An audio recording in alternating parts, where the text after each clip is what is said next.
So my name is Pax Haymeyer. I'm the Director of Academic Programs at Stanford Online, the Stanford Center for Professional Development.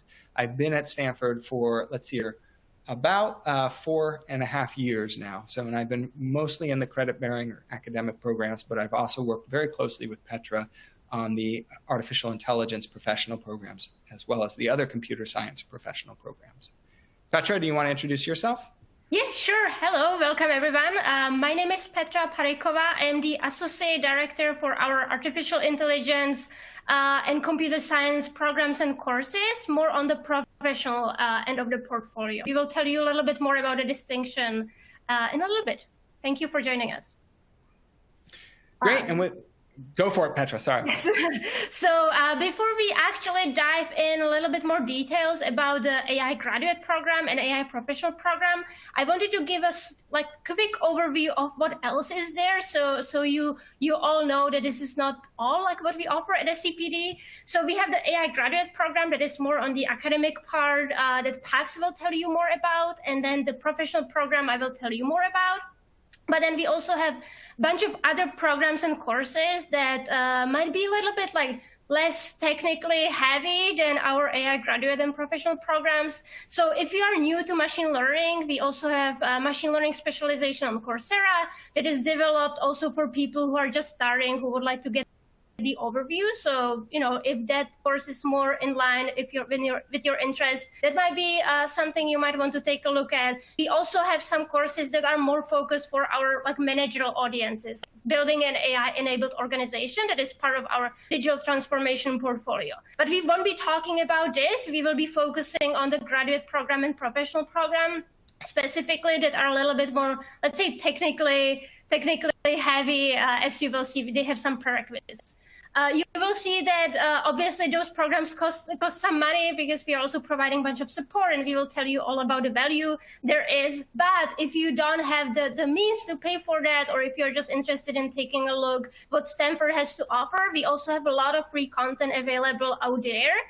So there are a lot of graduate course lecture videos are available on YouTube. So I would encourage you to just go and like type in natural language processing Stanford and something will pop out. It will likely be Chris Manning with his lectures in CS224N. And we have also webinars that we are trying to run, you know, like this one, but a little bit less focused on the programs, but more on the content.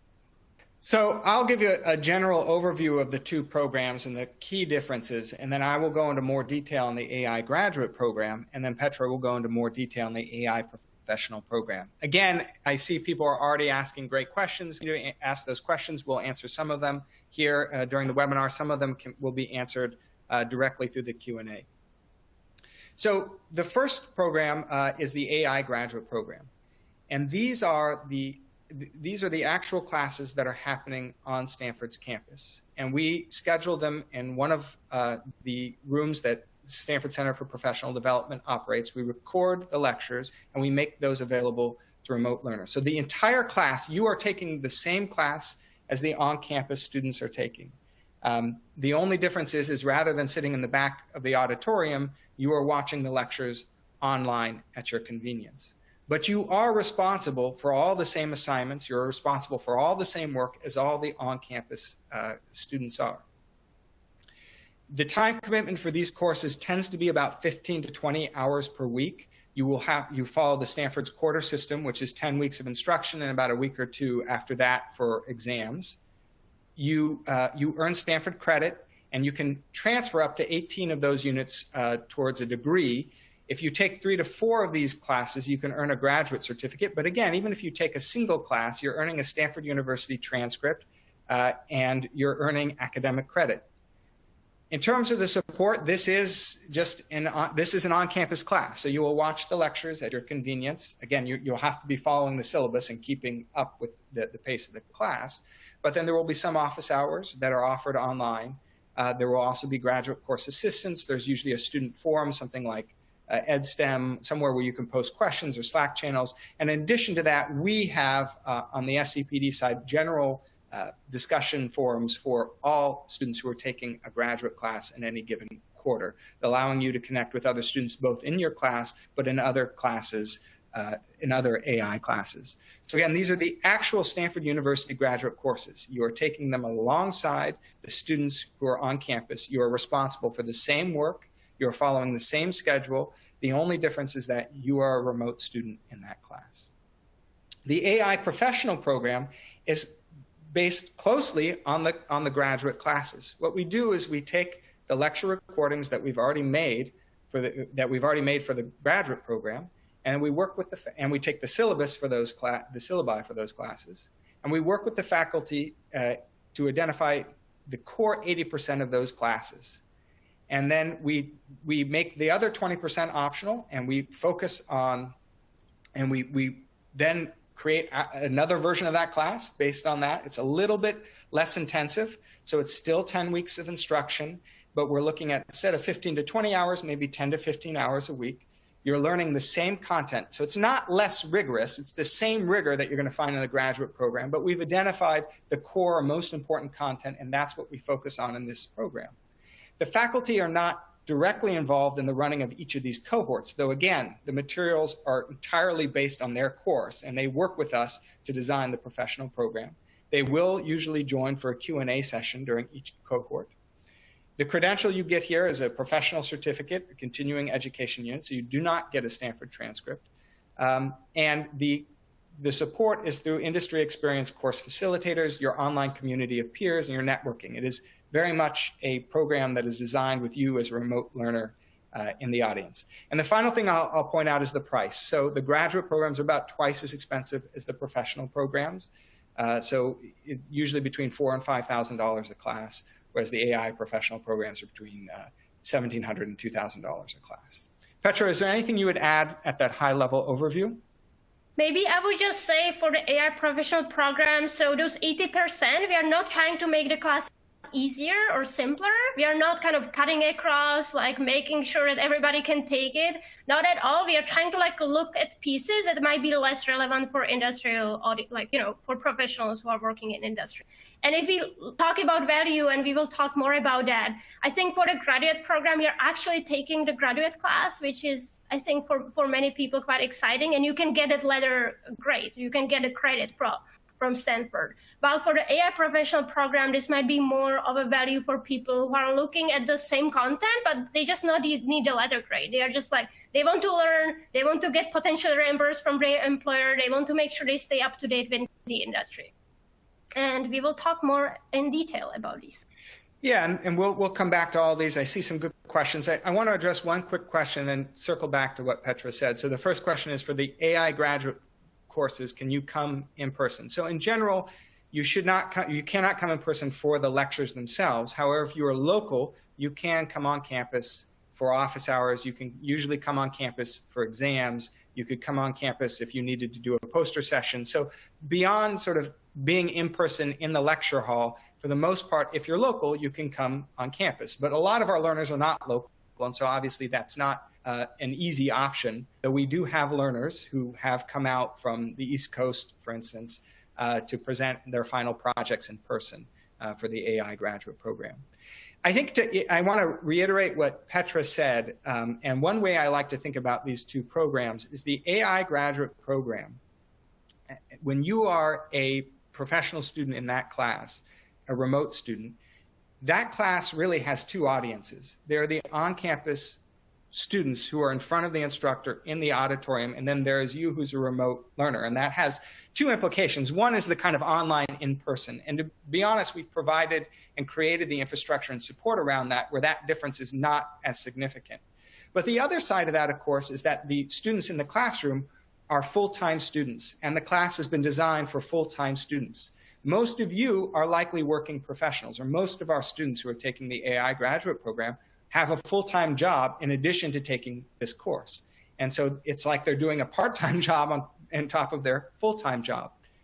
The fact that there are kind of two audiences to that course is not really a bug of the program, it's a feature. It's what allows us to do it. It allows us to open these courses and to make it fairly easy and open and accessible, is that SCPD provides the infrastructure and support for the online students, but the faculty are in there and they're teaching their same course. They're focused on the best pedagogy and the best learning methods, but they're not, but they do have these two audiences. The AI professional program has allowed us to take that material and to design it much more with the remote and professional learner in mind. And so that means, again, focusing on the essential material. That means really streamlining the remote experience. So everyone is remote, so everyone is having that same experience, and allows us to streamline and focus on those two things. Again, having the two audiences is a feature for many people. It's something that is attractive to them because that's exactly what they want to do. They want the full graduate experience. And for others, the content, the content sort of is what their focus is, and they want the experience that is streamlined and really focused for their learning needs. So I'm going to move to the next slide, and we'll get. I want to sort of build on that idea. Actually, I'll pause there. Petra, is there anything you wanted to add to what I just said? I think you covered it well. Okay. I'm going to just quickly look. Okay, great.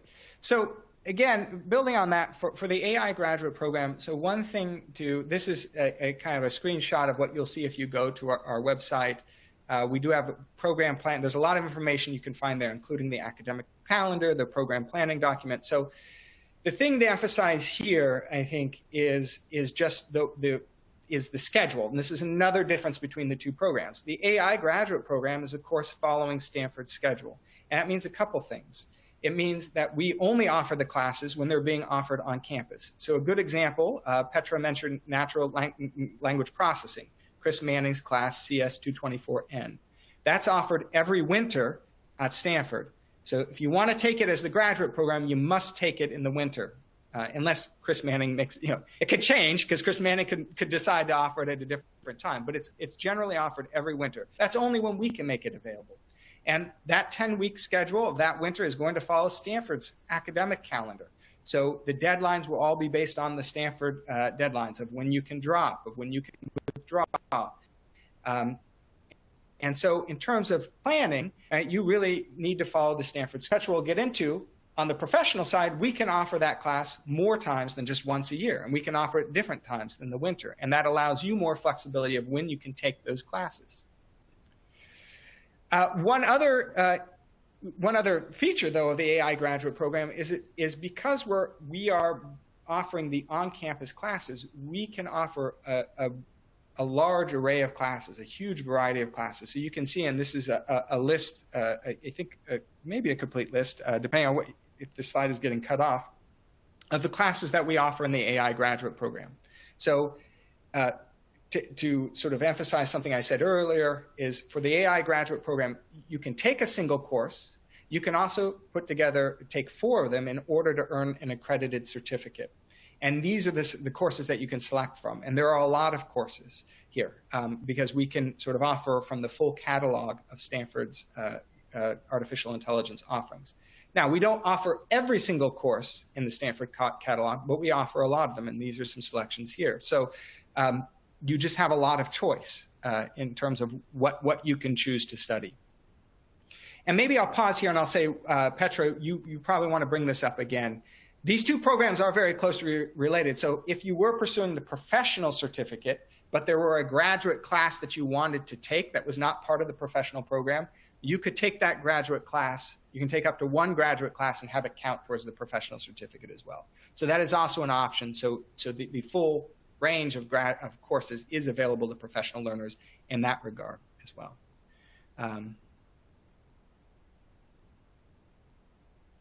Here. I'm just looking through some of the questions and keep going. Okay, I'm going to dive into just some of the things that we already talked about, but that are worth emphasizing again. Is that the graduate program, again, these are the actual Stanford classes. So you'll be watching the lectures that the on-campus students have watched earlier in the day. You'll be doing the same assignments, the same exams, the same projects that the on-campus students will be doing, and you're held to the same standards. You're graded in the same way. So again, that's not for everyone. These are highly technical classes. They're graduate level classes in the School of Engineering. So we'll go over prerequisites in a second, but for all of them, you will have to have some level of mathematical maturity, some advanced mathematics up through linear algebra and multivariable calculus. You will need to have some programming background. So they're all challenging, technically demanding classes that require a lot of work. The lectures in the AI graduate program, again, are the actual lectures that are being delivered on campus. You can live stream them. In some cases, there's an opportunity for two-way audio, where you can ask a question in the actual class. In most cases, that's not an option. And the reason for it is that most of our learners are working professionals and cannot join a class real time during the day. So for the most part, the lectures are recorded. They can be live streamed, and then they're posted on our course management system, learning management system, where you can watch them at any time after the fact. Because they're actual classes, you do get a grade, and you must earn a B or better to keep taking classes. So again, you take one class at a time. You've got to earn a B to keep taking classes. As we said earlier, and it's worth repeating, you earn a Stanford transcript. So you are earning Stanford credit. You're taking an actual Stanford class. You'll get a Stanford grade, graded on the same standard as all the other students. And if you were, and one reason why this is very appealing to a lot of students is if you are thinking of applying for the master's degree, if you do get into the master's program, you can transfer up to 18 units towards it from that you earned while pursuing the graduate, what we call the non-degree program, taking these individual classes. So that's very appealing. And of course, that could also be true at other universities if you apply to a master's program at another university, but whether those units will transfer is up to each individual university.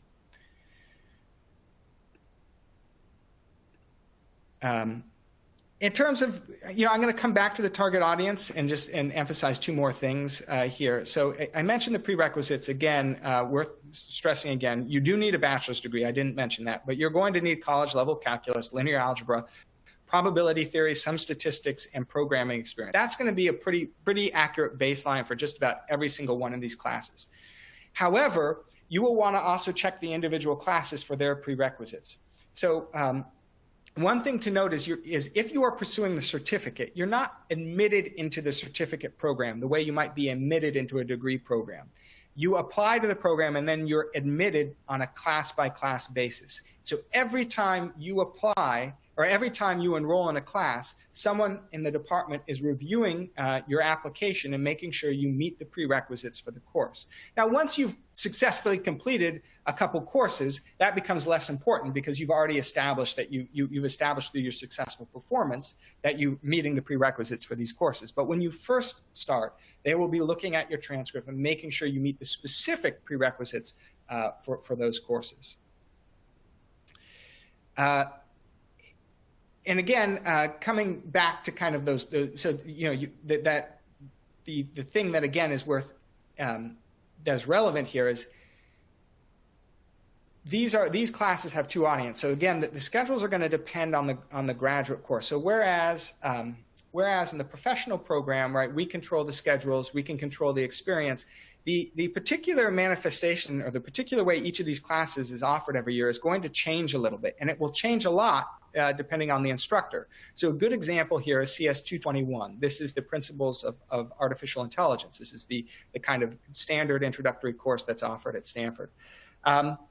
And it's taught by different faculty twice a year. It's substantially the same course, but there will be slight differences in the way faculty deliver it, and maybe slight differences in some of the assignments and the way they interact with students. They're just going to be those differences. It's natural in the way these courses are offered.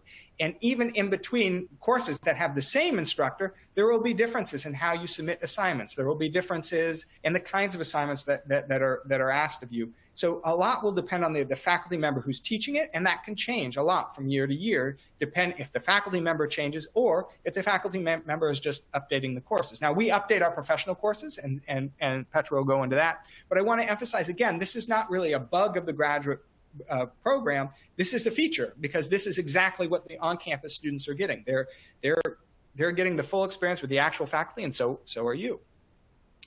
Again, same thing as emphasizing is the coursework is going to depend on the graduate course. And I want to also come back to something that Petra said earlier. For a lot of these classes, the lectures are recorded. For many of the classes, not all of them, but many of the classes, the recordings are available on YouTube through Stanford Online, just search Stanford Online YouTube and search for some of these courses. So if you want to see what these lectures are like, both in the graduate classes and in the professional classes, you can already do that. Just jump online.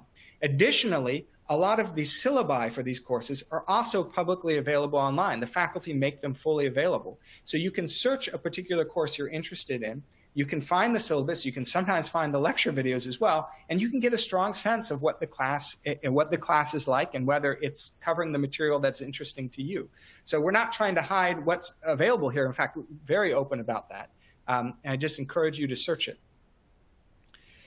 As we said before, the support here, again, is going to be faculty office hours. So there will be faculty and teaching team office hours. The extent of those office hours is going to, again, vary a lot from course to course. It's going to depend on the faculty. It's going to depend on their availability.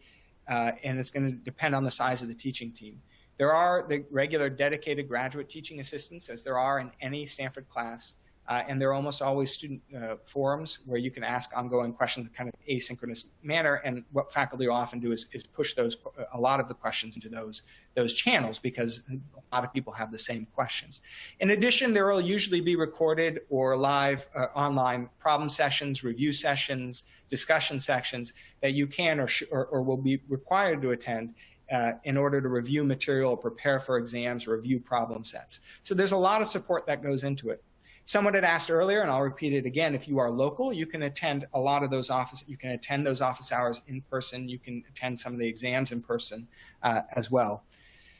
So that's the core. In terms of applying for the graduate program, so it is still very flexible. So in compared to something like applying for a master's degree. So you will need to log on and create an account at Stanford Online. You're going to submit your application with transcripts and residency documents. You would submit those. There's also a statement of purpose that you include in there, and that's an opportunity for you to explain any kind of technical background or relevant background that doesn't show up in your transcripts. So for instance, maybe you never studied Python as an undergraduate, but you've been an active Python programmer for the last 6 years. That's the kind of detail that would be useful to include in your statement of purpose. It's not, you don't need to worry too much about that. It's not like if you remember writing your college essay applications where you have to write about your life's passion. It's not like that.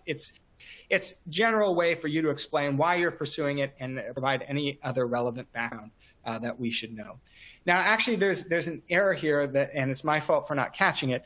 You don't at that point wait for the department decision because your application, you're not admitted into the program, you're admitted on a course-by-course basis. So once you've submitted your application, the next thing to do is enroll in a course in a quarter that it's offered. And so I should mention that our enrollment for winter quarter is open right now. It will close December 9th. So if you go to Stanford Online, you can see classes in the AI program that are open for enrollment right now for winter quarter. You would enroll in the course. Then your application will be sent to the department and they will make a decision. Again, it's a course-by-course basis. So you enroll in that first course. They're going to review your application and say, yes, you can take this class. You take the class. If you get a B or better, then you enroll in the next course. We'll send your application to them. If they see you've already completed a course successfully at Stanford, they may just say, great, they've met the prerequisites, we're not going to worry about this. Or they may, depending on what course you're applying for, they may look at your transcript again and then approve or not approve based on that. Okay. Let's see here. I'm going to stop there. This is a little QR code. You should be able, this will take you to some of the opportunities to enroll if you're interested in. And I'm just looking through some of the questions. I'm going to stop here. I see some. Sorry. Go for it. Yeah. Yeah. One question that keeps repeating, and I think might be interesting to people, is some sort of an understanding. So does this mean that this is a master's in artificial intelligence, or like how would you compare that, and like what would you tell people if they want like to get like the master's degree? That's a great question. So this is not a master's in artificial intelligence. It is not that, and you are not getting admitted into the master's program at Stanford. This is what is called a non-degree program, and so you can take, again, I want to emphasize, you can take individual classes. You can also take up to 4 classes to earn an accredited graduate certificate. So the certificate, again, if you can think, a master's at Stanford is 45 units of coursework. The graduate certificate is going to be, it can depend on the courses you take, but this graduate certificate is probably going to be between 12 and 16 units. So it's equivalent to about a third of the coursework of a master's degree. It is an accredited certificate, so and you do get the certificate if you take all 4 classes. We do have learners. Who they don't pursue a certificate; they just take individual classes. And you know, so a good example is you earn the graduate certificate, but you want to keep taking other courses, so you can just keep taking those courses. If you were interested in the master's program, at some point you would have to apply through the computer science department, through Stanford, for the master's program. If you were admitted into the program, then you could transfer up to 18 units that you took as a non-degree student towards the master's program. So some students do try and do that. They earn the certificate, they get about a third of the master's done as a non-degree student, they apply, they get into the master's program, and now they've already got, you know, they're already a third of the way through the program. And then they finish the rest of the master's program, maybe coming on campus and doing it in person, or continuing to do it part-time or online. Why would you do this over a master's program? So for one, this is much more open in terms of the application process, right? The Stanford master's degree is extremely selective, as everyone knows. It's very hard to get into. This, you can just, if you meet the prerequisites and we have a seat in the class, you will be able to take the class. And so this is an opportunity for you to see what it's like to take those classes, to see if this is something that you want to do. For those of you who already have a master's degree, which is a lot of the students who do this, this is also an opportunity to say, you know, I don't need another master's degree. I have a master's degree in computer science. I have a master's degree in physics or in this or that. I just need to fill some gaps in my knowledge. So I'm going to take a single course or 3 or 4 courses in order to fill in the gaps in my knowledge around artificial intelligence, or maybe particular parts of artificial intelligence, machine learning, or maybe meta learning, or vision, you know, or robotics. So you just take a few classes in order to fill in those gaps in your knowledge. So, you know, a master's degree is a big commitment. It's going to be at least 2 years. It's going to be, in most cases, though there are exceptions, it'll be a full-time, right, in-person commitment. This is a way for you to fill in those gaps with the same rigor, the same demands, but do it on a part-time basis. Do it as an online student. Do it while you're still working. And again, master's degree isn't necessary for everybody. Again, as I said, a lot of our students already have master's degrees. Some of them already have PhDs. They just don't have this particular subject. And so they want to flesh it out. I hope that answers that question. Is there anything you would add, Petra? No, I think you covered it well. Yeah. I'm looking at, I see some questions about signing up for the whole program. You just take one course at a time, because, right,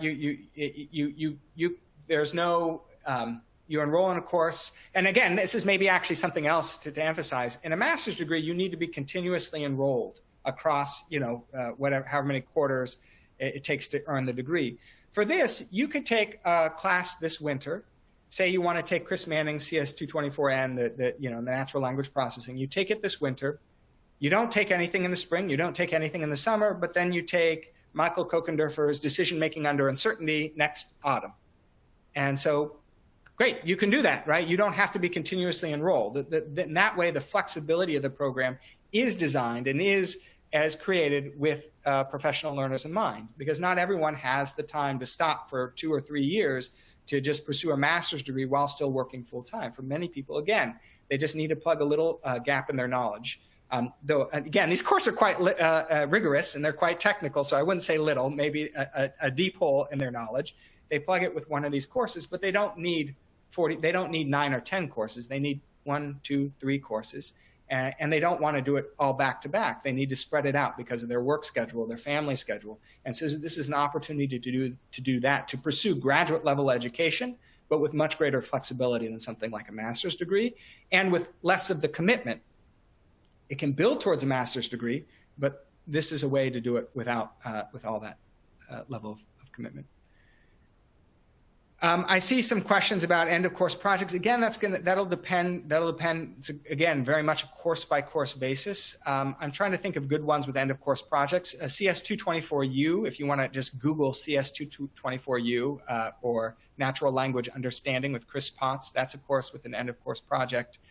And that I think that project is specifically geared towards writing an academic style paper. Let me look at some of the other questions here.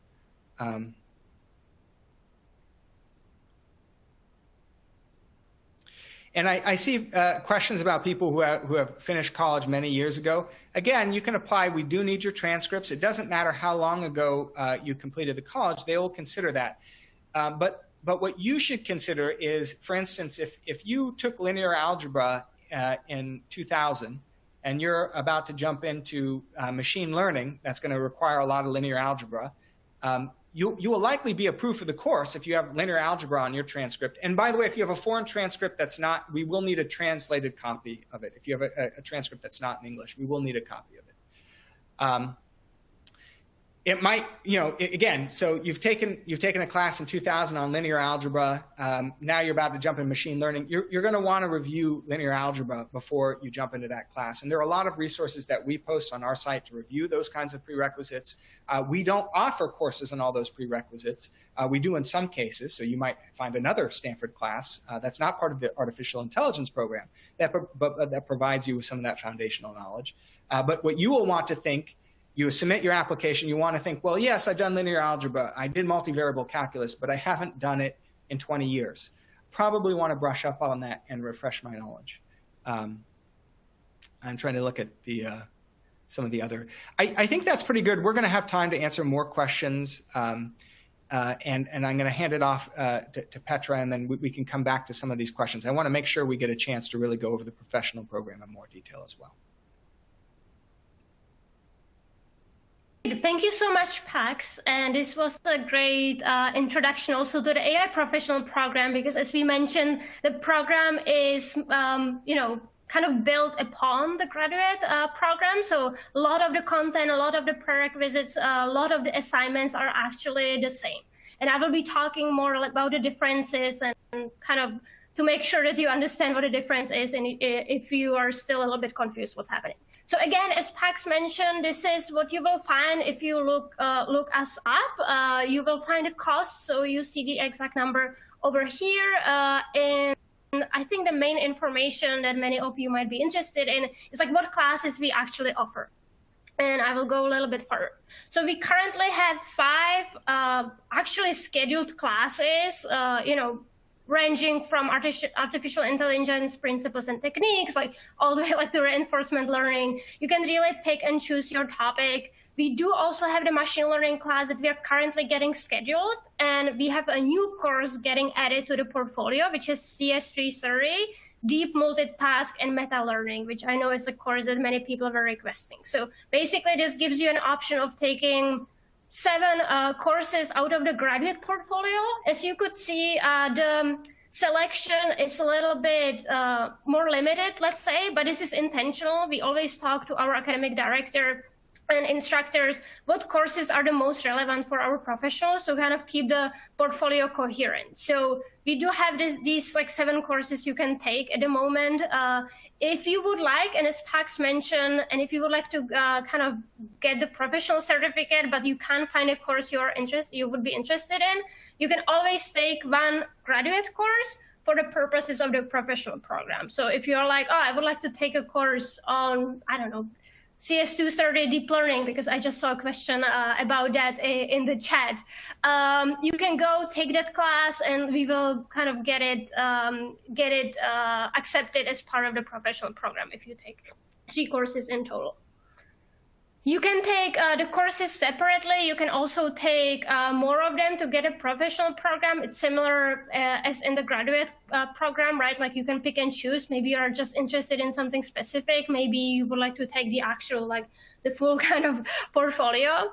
To give you a little bit more idea, like how it looks like all courses are directly based off of graduate level equivalent. So if we have XCS224N, NLP with deep learning, it is based on CS224N, NLP with deep learning, which is the graduate course.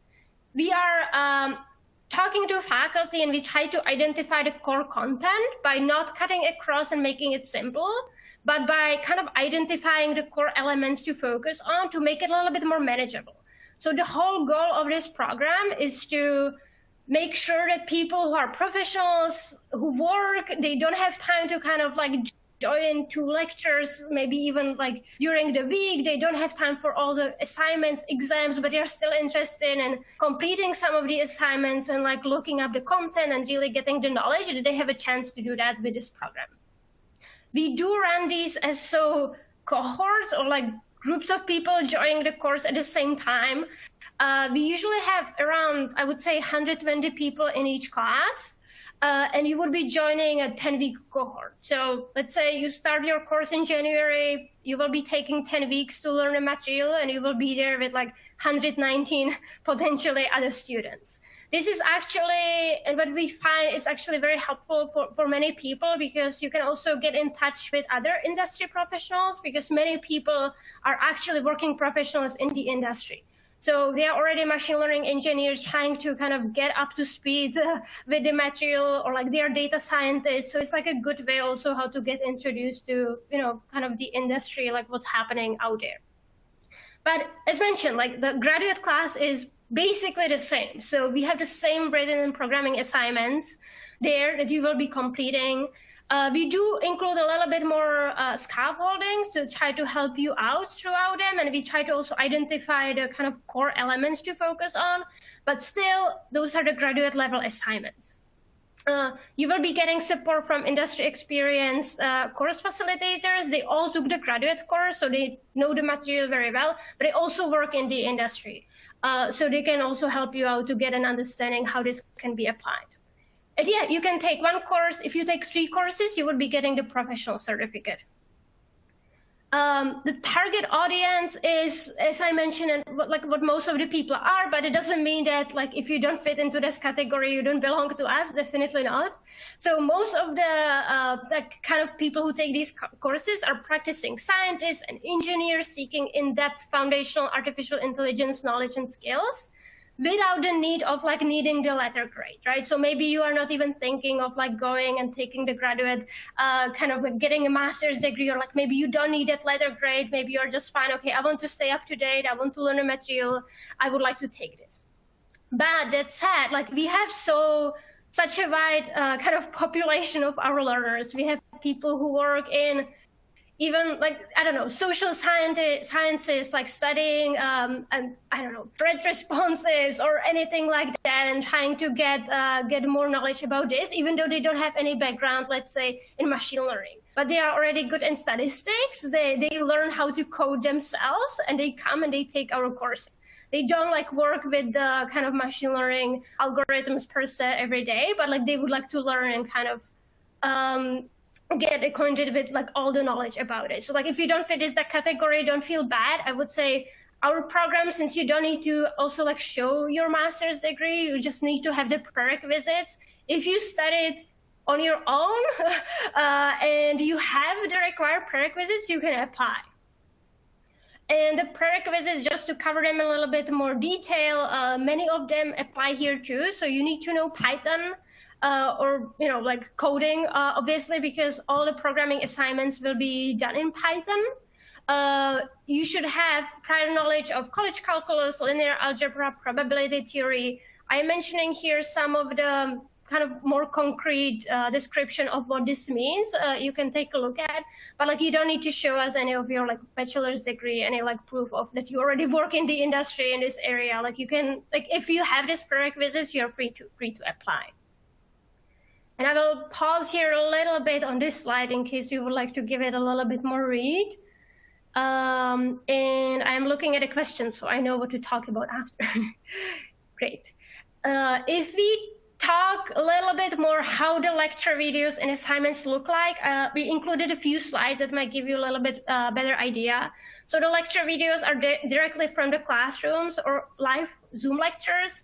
So during pandemic, the classes moved online to Zoom. So many of the recordings are actually on Zoom, as you see, and some of the faculty still does that. We are again moving back to kind of in-person classroom recordings when the instructor is actually in front of the blackboard, whiteboard, or like in front of the screen talking. So this is just a screenshot of Percy Liang in CS221, like talking about variable-based models. What we do in addition to the graduate course lectures, that we segment them by topic, and we kind of edit them out to focus just on the core elements. What this means is that if the projector broke, or if there are some like lengthy questions that they take like 10 minutes to answer, but they might not be as relevant, we cut them out. If there is a lot of discussion that might not be as relevant about that, or like if you talk about the final projects that are not included, we cut them out to try to save you some time with the watching of the lectures. We also like include lecture notes and readings, and as mentioned before, like lectures are available on YouTube, not in this segmented form, but in the full form. But it's something that you might want to take a look at to kind of get a better idea how this looks like. Depending on the course, we might have only programming assignments. We might have a combination of programming and written. We might have programming, written, and quiz. And in one of the courses, we actually have programming and project.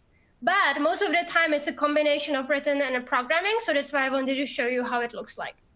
So you see that it actually is presented in the original graduate level format.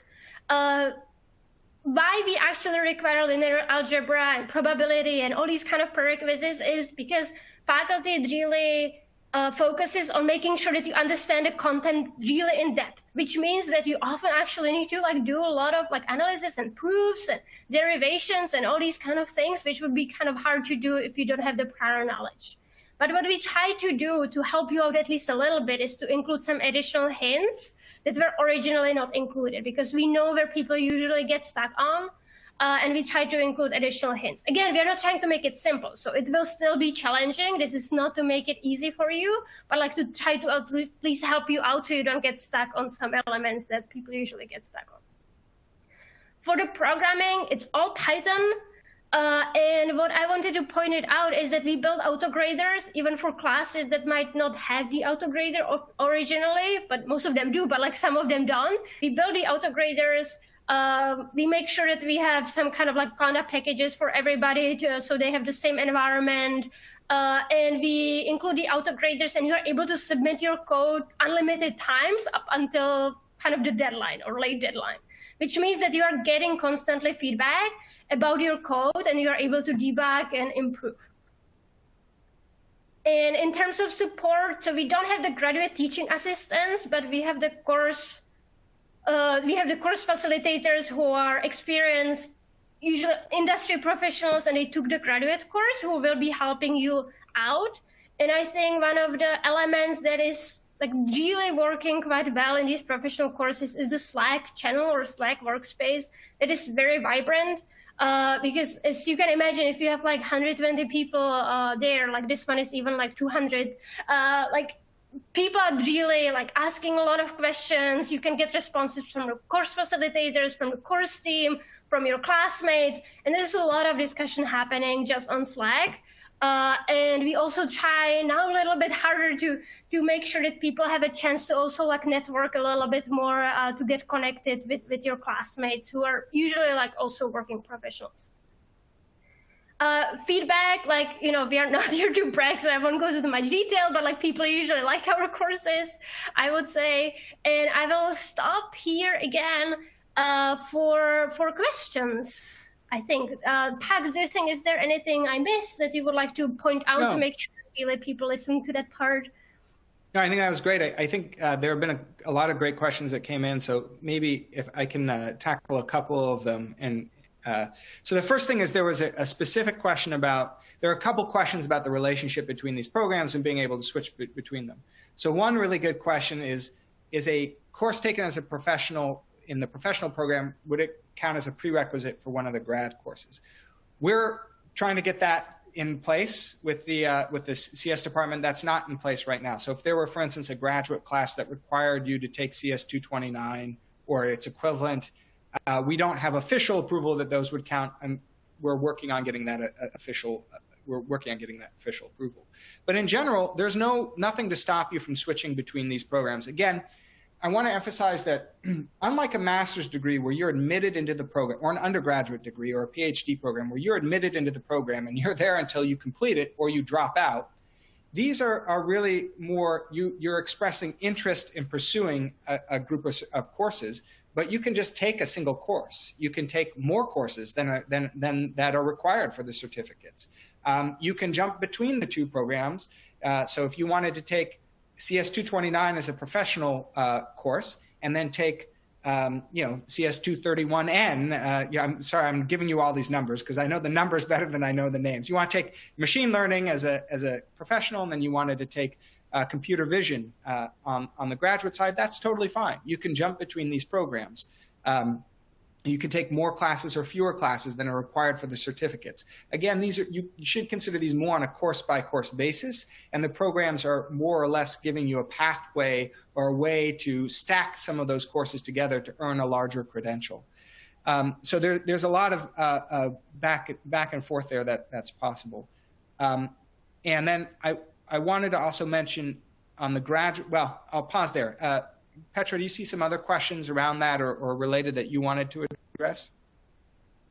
I think there were some questions about specific classes. Yeah, those you should be able to find. So I saw, a specific thing about machine learning with graphs. That's not taught by Andrew Ng. That's taught by Yuri Leskovich. I hope I'm pronouncing his last name correctly. He teaches in both the programs. That's machine learning with graphs. Andrew Ng teaches CS 229, which is machine learning, and he usually only teaches it in the autumn in the graduate program. The current professional version of the course is based off of Andrew Ng's lectures. But again, there are a variety of faculty who are teaching these classes, and some very different programs. I guess one other thing that comes up in terms of that is being asked is I'm interested in the graduate program. I haven't taken some of this stuff in 30 years. You can absolutely do one of the professional classes to start with, right? And then if that's working well for you and it allows you the time to sort of, so let me back up. A good example would be machine learning. Very demanding class, both in the professional and in the graduate side of things. And it does require a lot of math. It requires a lot of strong programming background. For the grad course, you're going to have a lot. You're going to have, again, 15 to 20% more time per week, or you're going to have to spend on the assignments that are in the class itself. So if you're a little bit rusty, it might be great to do that as the professional program. Use that extra time you're saving to really invest in reviewing the prerequisites. You're not, although you are graded pass, no pass in the professional program, correct? Is it pass, no pass, Petra? I think that's how we designate it. There's less anxiety around a grade, right? So again, these are personal preferences. In the professional program, you're not being given a grade. It's, the 20%, as we mentioned, we're focusing on the 80% that is the core content. The other 20% is optional, and a lot of people choose to do it, but you don't have the pressure where you have to do it. And so that allows a slightly less, it's not any less rigorous in terms of the content, but it makes fewer demands on you. And that can allow you to sort of build in the time to sort of, to polish that rusty math and to sort of build up on the prerequisites and get back into the learning mode. And then if you were interested, you could jump into the graduate program, having proven yourself in the professional program. So it could be a good way, if you haven't done this or haven't been back to school in a while, that could be a really good way to get a feel for what it's like. I saw a couple of questions, maybe even more questions about people who live abroad. And, if it is an issue, if you live in Europe or Southeast Asia or like wherever you are, I would say for the AI professional program, even the majority of the people is outside of the US, like you won't be alone. I am guessing, and Pax would know more, that also many people who take the AI graduate program are abroad. So again, like you won't be alone. Since everything is pre-recorded and all the calls are scheduled ahead of the time, if you can't make it, you can watch the recording, or again, like we try to make sure that we schedule the times in a way that are accessible for people all around the globe. But obviously, we can't cover all the time zones. So what we usually do, since we have the largest audiences within kind of US, Canada, South America time zone, and Europe-ish time zone, we try to schedule calls that would cover all of that. And then, like you can watch the recording. Sometimes you're even able to join from Japan or from China or wherever you are. But like I don't think we have ever had much issue with people from abroad that they would not be able to follow up with the material. Since in the AI professional program, you also have access to the Slack channel and to your course facilitator, you're able to ask them questions and schedule calls in times that work better for you. So I would say you won't be alone if you're abroad, and like we try to make sure that we adjust it a little bit. Pax, I don't know if you have anything to add about that.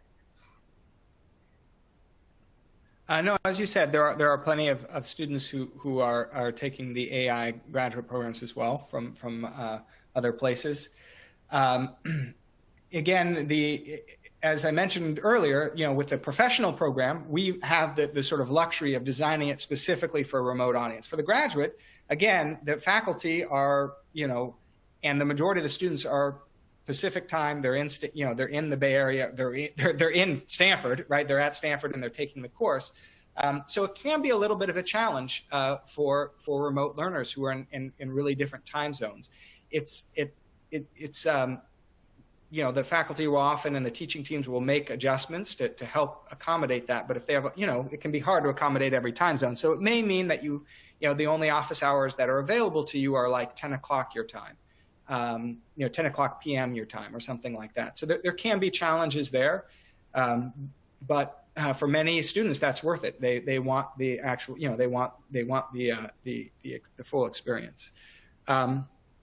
I saw a question about tuition reimbursement. I just want to mention that that's a question for your company, and it's not, we don't know. That would be, I'd ask your organization. I know for both programs, many students are being reimbursed by their organizations for taking the classes, but the extent of that will depend.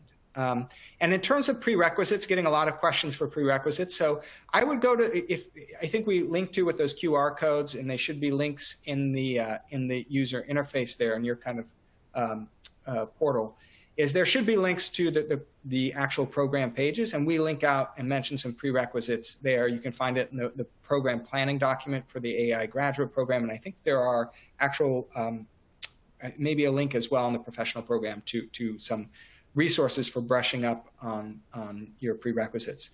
In terms of the graduate program, there are other graduate classes that are not in the AI program that would cover some of these prerequisites, mostly in the programming side of things. So if you don't have a strong background in computer science and you need to brush up on that, we offer an extensive selection of Stanford's computer science classes are open to professional learners.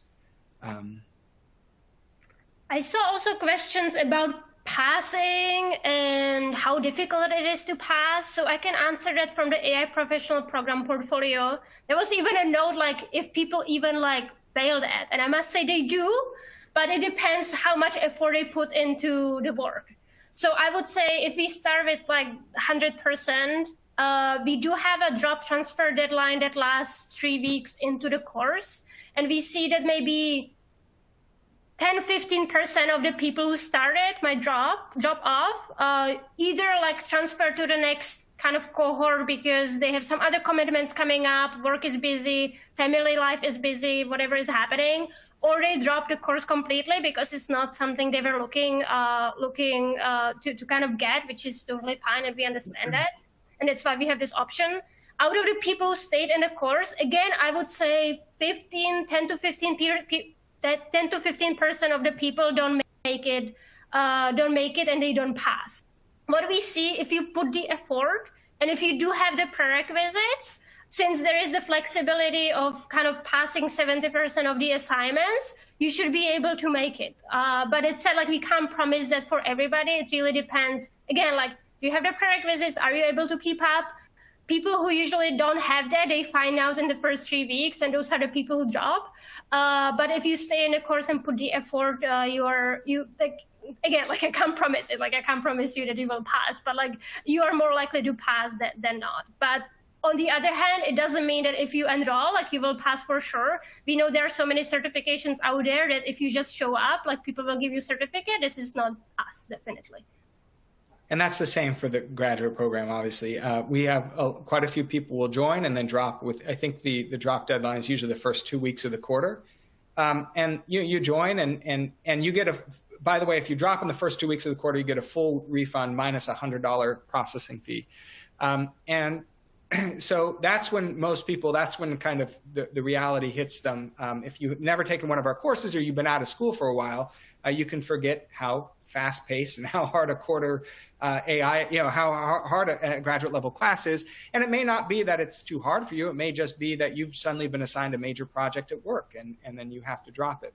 Once you pass that drop deadline, you can't drop the class without it being reflected on your transcript, because just like a normal Stanford student cannot drop a class after the drop deadline and not have it show up in some way on their transcript. So there are still opportunities to withdraw or request an incomplete throughout the quarter. And that an incomplete, for instance, is if something came up at the end of the course and you'd completed most of the work already, but say you couldn't take the final exam or couldn't complete the final project because something came up, you could request an incomplete and complete it at a later time.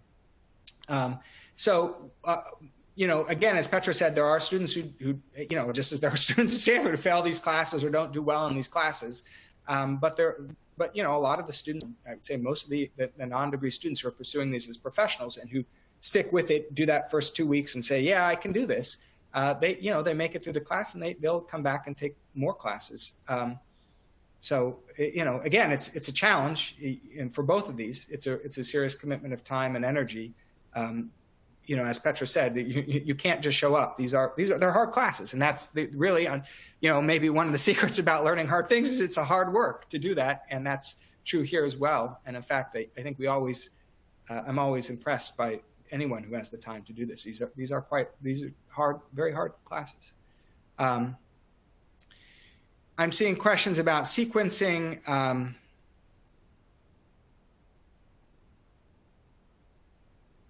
This is about it's a 10 if it don't pass me, they don't. So the question about the passing that's related to the professional program and not the graduate program. So the professional program doesn't issue Bs, so that would be they're not passing the class.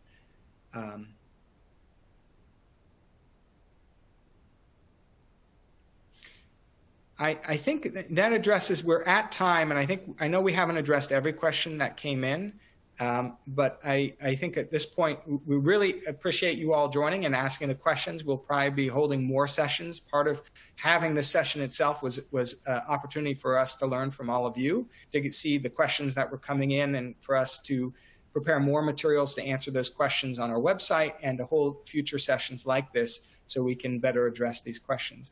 I do want to remind everyone that if you are interested in enrolling after this, graduate courses are open for winter quarter, are open for enrollment now. You can go to Stanford Online, and there are some professional courses as well that are also open for enrollment.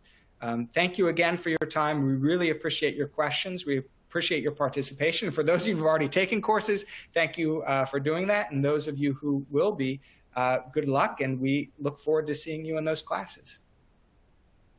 Yeah, thank you also from my end. Thank you so much for joining, trying to type in more responses as we go. Thank you. Bye.